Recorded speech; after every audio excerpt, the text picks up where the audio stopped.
আমরা আমাদের শিক্ষা ব্যবস্থার মধ্যে দুইটা মৌলিক পরিবর্তন চাই। এক, গতকালকের আলোচনার সাথে সম্পৃক্ত করে বলছি, আমাদের শিক্ষা ব্যবস্থা বা মুসলমানের শিক্ষা ব্যবস্থা কখনোই বস্তুবাদী শিক্ষা ব্যবস্থা হতে পারে না। মুসলমানের শিক্ষা ব্যবস্থা অবশ্যই পরকালমুখী এবং দুনিয়া। রব্বানা আতিনা, হে আল্লাহ সুবহানাহু ওয়া তাআলা, আপনি আমাদেরকে দেন হাসানা, কল্যাণ। কোথায়? দুনিয়াতে এবং পরকালে। শুধু দুনিয়া কেন্দ্রিক শিক্ষা ব্যবস্থা আমরা চাই না বা কোনো মুসলিমের হতে পারে না। আমাদের শিক্ষা ব্যবস্থায় দ্বিতীয় সবচেয়ে বড় ত্রুটি হচ্ছে, একটা মুসলিম দেশে একজন মুসলিম সন্তানের সর্বনিম্ন ন্যূনতম কোরআন শিক্ষার অধিকারটুকু আমাদের শিক্ষা ব্যবস্থায় নেই। ন্যূনতম যে তারা কোরআন পড়তে পারবে। একটা মুসলমান দেশে 16 কোটি মুসলমানের সন্তানেরা পুরো জীবন স্কুল কলেজ বিশ্ববিদ্যালয় পার হয়ে যাবে, কিন্তু তারা কোরআনটা পড়তে পারবে এইরকম কোনো সিস্টেম গোটা শিক্ষা ব্যবস্থার মধ্যে রাখা হয়নি। এর চেয়ে দুঃখজনক কিছু হতে পারে? এর চেয়ে দুঃখজনক কিছু হতে পারে না। কেমনে এটা মুসলিম দেশ হয়? কেমনে মুসলমানদের দেশ হয় যাদের শিক্ষা সিলেবাসের মধ্যে সন্তান কোরআন শিখবে তার ব্যবস্থা নেই? দ্বিতীয়ত, ধর্ম শিক্ষা নামে যে পয়েন্টটা দেওয়া হয়েছে, এই ধর্ম বাদ দিয়ে সেই জায়গাতে প্রথমে কোরআন প্রবেশ করাতে হবে এবং কোরআন সম্পূর্ণ আলাদা দিয়ে তারপরে ধর্ম অথবা সিরাতুর রাসূল সাল্লাল্লাহু আলাইহি ওয়াসাল্লাম অথবা হাদিসে রাসূল সাল্লাল্লাহু আলাইহি ওয়াসাল্লাম, এই দুটো বিষয় সম্পূর্ণরূপে স্থায়ীভাবে স্কুল কলেজ বিশ্ববিদ্যালয় পর্যন্ত সকল জায়গায় যদি স্থায়ীভাবে অন্তর্ভুক্ত করা হয়, তাহলে একজন মুসলমান ভালো মুসলিম হওয়ার পরও ভালো ইঞ্জিনিয়ার, ভালো মুসলিম হওয়ার পরও ভালো ডাক্তার, ভালো মুসলিম হওয়ার পরও ভালো বিজ্ঞানী হতে পারবে। এবং পৃথিবীর বহু দেশে এই সিস্টেম আছে। সৌদি আরবের স্কুলগুলোতে ছাত্ররা কোরআন শিখেই বড় বড় কিছু হচ্ছে। আরও বহু মুসলিম দেশে তারা কোরআন শিখেই বড় বড় কিছু হচ্ছে। আর আমাদের মতো মুসলিম দেশে কোরআন শিক্ষা এবং রাসূল সাল্লাল্লাহু আলাইহি ওয়াসাল্লামের জীবনী জানার মতো ন্যূনতম ব্যবস্থা নেই।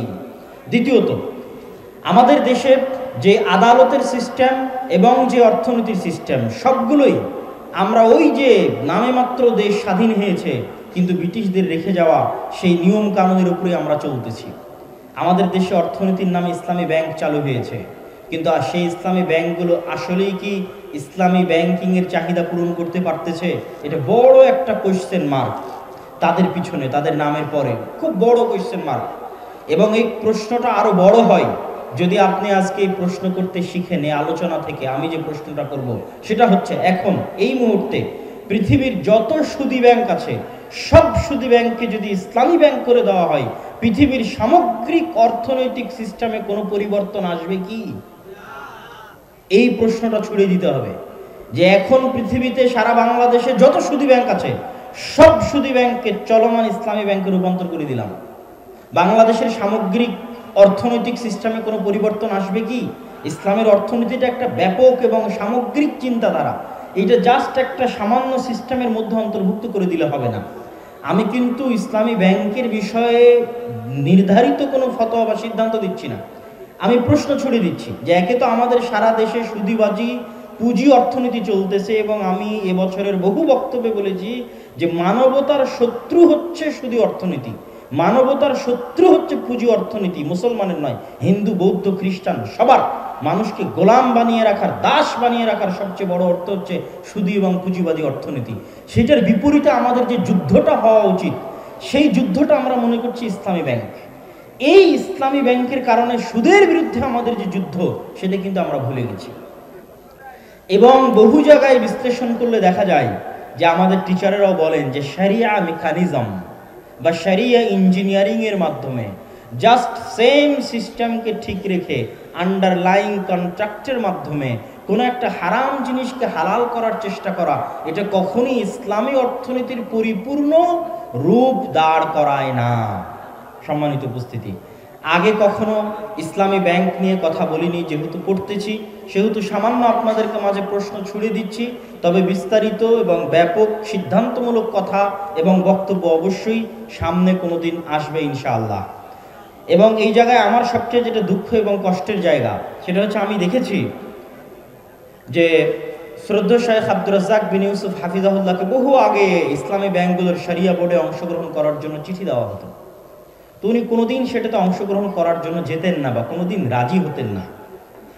তো অনেক মানুষ হয়তো বলতো যে আব্দুর রাজ্জাক বিন ইউসুফ সে কি জানে, সে দুনিয়ার কিছু বুঝে, ব্যাংক সিস্টেমের কিছু বুঝে, ব্যাংক সিস্টেম সম্পর্কে তার কিছু জানা আছে, খালি একটা ফতোয়া দিয়ে দিলেই হলো। এই জিনিসগুলো কিন্তু আমাকে কষ্ট লাগতো, এবং আমি এটা বিশ্বাস করি ইনশাআল্লাহ যে ইসলামী ব্যাংক সম্পর্কে ডিগ্রি নিয়ে এসে সেই দিন বক্তব্য দিব, যেই দিন সেই বক্তব্যের উপর আঙ্গুল তুলতে হলে বিদ্যা লাগবে, জ্ঞান লাগবে, সেই দিন বক্তব্য দিব ইনশাআল্লাহ। যেই দিন আব্দুর রাজ্জাক বিন ইউসুফকে তুচ্ছ তাচ্ছিল্য করে যে বক্তব্য দেওয়া হয়েছে যে উনি জানেন না তাই কি না কি ফতোয়া দেয়, ওই তুচ্ছ তাচ্ছিল্যের জবাব জ্ঞান দিয়ে, বিদ্যা দিয়ে, তাদের যাদের এক ইসলামিক ব্যাংকিং সম্পর্কে কোনো একাডেমিক ব্যাকগ্রাউন্ডই নাই, কোনো একাডেমিক ব্যাকগ্রাউন্ডে কথা বলার যোগ্যতাই নাই, তাদের মুখের বড় বড় কথা যেন বন্ধ হয়ে যায়, ওই একাডেমিক ব্যাকগ্রাউন্ড নিয়ে সেই কথা বলবো এবং বিস্তারিত আলোচনা করব ইনশাআল্লাহ। সম্মানিত উপস্থিতি, আদালতের সিস্টেম, ন্যায় পরায়ণতা এবং ইনসাফের সিস্টেম, ইসলামী রাষ্ট্রের মূলনীতি কি হতে পারে, একটা মুসলিম বা ইসলামী রাষ্ট্রের কি মূলনীতি হতে পারে, তার মধ্যে একটা বড় মূলনীতির একটা মূলনীতি হচ্ছে সকল মানুষ সমান এবং সবাই ন্যায় পরায়ণতা এবং ইনসাফ নিশ্চিত করে ইসলাম। এটা আমাদের মুসলিম দেশগুলোতে নাই, কিন্তু এই জিনিসটা ইউরোপ কিন্তু কপি করেছে। তারা পরিপূর্ণরূপে, পরিপূর্ণ বলবো না, আংশিকভাবে ইসলামের রাষ্ট্রীয় ব্যবস্থাকে কপি করেছে। পরিপূর্ণ কেন বলছি না? এই জন্য পরিপূর্ণ বলছি না যে ইসলামের রাষ্ট্রের থিওরি হচ্ছে কল্যাণমূলক, কিন্তু ইউরোপের রাষ্ট্রের থিওরি কল্যাণমূলক নয়। যারা হাজার হাজার যুবক আছে যারা দেখবে, যারা ইউরোপ যাওয়ার জন্য পাগল, যে যে কোনো মূল্যে ভিসা লাগিয়ে যেতে পারলেই হলো। আর আমাদের দেশের শিক্ষা ব্যবস্থার যে অধপতন, যেভাবে এখানে মানুষের মেধার মূল্যায়ন নাই, খালু মামা চাচার মাধ্যমে যে কেউ যে কোনো প্রকার জবে অন্তর্ভুক্ত হতে পারে, কিন্তু যোগ্যতা দিয়ে সে সঠিক জায়গায় পৌঁছতে পারে না। এই জন্য আমাদের দেশের লক্ষ লক্ষ মেধাবী সন্তান এই দেশকে ছেড়ে দিয়ে বিদেশে পাড়ি জমাচ্ছে ব্রাইট ফিউচার, উজ্জ্বল ভবিষ্যতের আশায়। কিন্তু আমি কিন্তু ইউরোপ ঘুরলাম, আমি তাদের উজ্জ্বল ভবিষ্যতের যে সামারি দেখলাম, সেই সামারি আমি তাদের সামনেও বলে এসেছি যে ভারতের মুসলমান আর ইউরোপের মুসলমানদের মধ্যে কোনো পার্থক্য নাই অবস্থানগতভাবে, এতটুকু যে ভারতের মুসলমানদের উপর জুলুম হয়, অত্যাচার হয়, আপনাদের মতো আপনাদের উপর হয় না। আপনাদের কাছে মানবাধিকার আছে, সব কিছু আছে, এভরিথিং আছে, সুযোগ সুবিধা আছে, কিন্তু মূল মেইন স্ট্রিমে প্রভাব বিস্তার করার মতো কিছু নেই। আজ বাংলাদেশে যদি 16 থেকে 20 কোটি মুসলমান থাকে, পাকিস্তানে যদি 16 থেকে 20 কোটি মুসলমান থাকে, তাহলে ভারতে 30 থেকে 40 কোটি মুসলমান আছে। এই 16-20 কোটি আর ওই পাকিস্তানের 16-20 কোটি মুসলমানের কয়টা ডাক্তার, কয়টা ইঞ্জিনিয়ার, কয়টা বিজ্ঞানী, কয়টা সরকারি চাকরিজীবী, আর ভারতের 30 থেকে 40 কোটি মুসলমানের কয়টা ডাক্তার, কয়টা ইঞ্জিনিয়ার, কয়টা সরকারি চাকরিজীবী, কয়টা পুলিশের অফিসার, কয়টা আর্মির অফিসার, পার্সেন্টেজ বের করেন। তথা দেশের মূল স্রোতে তাদের কোনো অবস্থান নাই, তারা আউট। ঠিক আমাদের যেই জেনারেশনগুলো যাচ্ছে মনে করছে ব্রাইট ফিউচারের আশায়, এমন সিস্টেম তৈরি করা আছে, ওখানে এমনভাবে ট্যাক্স এবং টোকেন আরোপ করা আছে যে আপনি লিমিটেড ইনকামের বাইরে যেতে পারবেন না। এবং লিমিটেড ইনকামের বাইরে যেতে না পারার কারণে স্কিল ভিত্তিক জব, বিশেষ করে ভারত, বাংলাদেশ, পাকিস্তান থেকে যারা গেছে তারা করে না। ওই ভারতের মুসলমানেরা যেমন মুম্বাইয়ে যোগালি খাটে, এই দেশ থেকে যারা গেছে যতই স্টুডেন্ট ভিসা নিয়ে যাক, স্টুডেন্ট ভিসা কমপ্লিট হওয়ার পর আর কি হয়ে যায়, ফুড পান্ডার ড্রাইভার হয়ে যায়, ট্যাক্সি ড্রাইভার হয়ে যায়, সুপার শপ খুলে সেখানে দোকানদার হয়ে যায়, আর একটা দোকান খুলে সেখানে দোকানদার হয়ে যায়। এটা হচ্ছে 80% এবং 90%। এবং তাদের পরবর্তী জেনারেশন এমনভাবে সিস্টেম, আমি বললাম যে তাদের ইসলামী রাষ্ট্রের একটা অংশ তারা বাস্তবায়ন করেছে, পূর্ণ নয়। এমন সিস্টেম যে গ্রাজুয়েশন করতে আপনি পারবেন না, গ্রাজুয়েশন করতে হলে যে পরিমাণ টাকা লাগবে আপনি ওই পরিমাণ টাকা দিতে পারবেন না, আপনার বাপ দিতে পারবে না। আপনাকে গভর্নমেন্টের কাছ থেকে লোন নিয়ে দেন আপনাকে গ্রাজুয়েশন করতে হবে এবং সারা জীবন এটা পরিশোধ করতে হবে। সারা জীবন যদি ইনকাম করেন একটা বাড়ি কেনার মতো টাকা উপার্জন করতে পারবেন না। একটা বাড়ি কিনতে হলে আগে লোন নিতে হবে, লোন নিয়ে তারপরে আপনাকে বাড়ি কিনতে হবে। এবং তারপরেও আপনার পরবর্তী প্রজন্ম গ্রাজুয়েশন করে ডাক্তার, ইঞ্জিনিয়ার হয়ে দেশের মূল স্রোতে অবস্থান রাখবে, এরকম আমি দেখিনি। বার্মিংহাম গেছি, ম্যানচেস্টার গেছি, লন্ডন গেছি, তাদের ম্যাক্সিমাম হচ্ছে এই অবস্থা। ভারতের মুসলমানদের যেরকম অবস্থা, তাদের স্কিল ভিত্তিক খুব উঁচু লেভেলে বিশ্ববিদ্যালয়ের টিচার হয়েছে, তারপরে কোথাও কোথাও ডাক্তার হয়েছে, কোথাও দেখা যাচ্ছে সরকারি চাকরিজীবী হয়েছে, পুলিশের অফিসার হয়েছে, আর্মির অফিসার হয়েছে, এরকম নাই। সম্মানিত উপস্থিতি, কিন্তু কেন যাচ্ছে? আমাদের দেশে এই যে মেধার অবমূল্যায়ন, ওই দেশে অন্তত পক্ষে আপনার মেধার উপর ভিত্তি করে তো আপনি জব পাবেন, আপনার ন্যূনতম মানবাধিকার সমানভাবে দেশের সকল নাগরিকের মাঝে সমানভাবে বন্টন হবে।